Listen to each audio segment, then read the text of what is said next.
Dag, dames en heren. Welkom bij eindelijk weer een nieuwe aflevering van Een Plaat Voordat Je Slapen Gaat.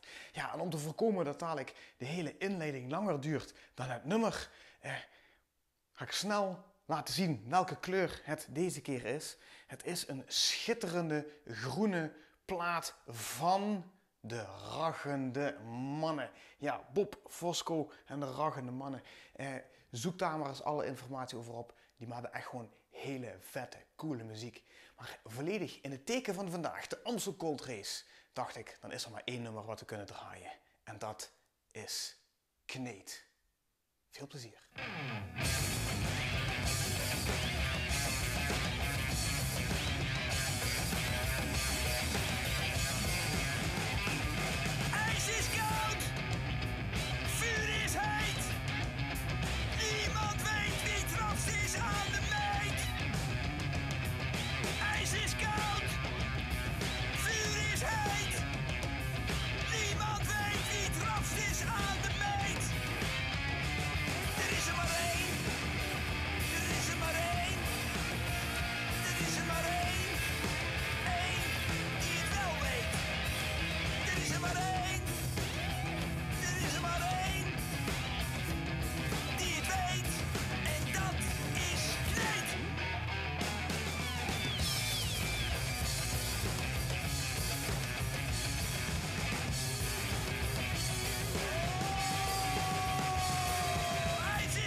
Echt een plaat om je koersklaksje bij te dragen. Ja, de Kneed.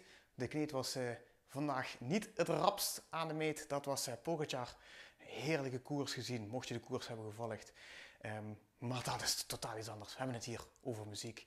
Ja, Alles Kleeft. Laatste album van de Rachende Mannen. Moet ik even spieken. 2018. Ja, 2018. Dat is ook alweer 5 jaar geleden. Bob Fosco. Ik ken hem als Piet.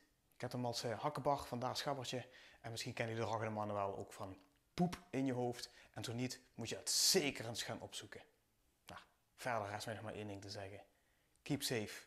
Keep healthy. Welterusten.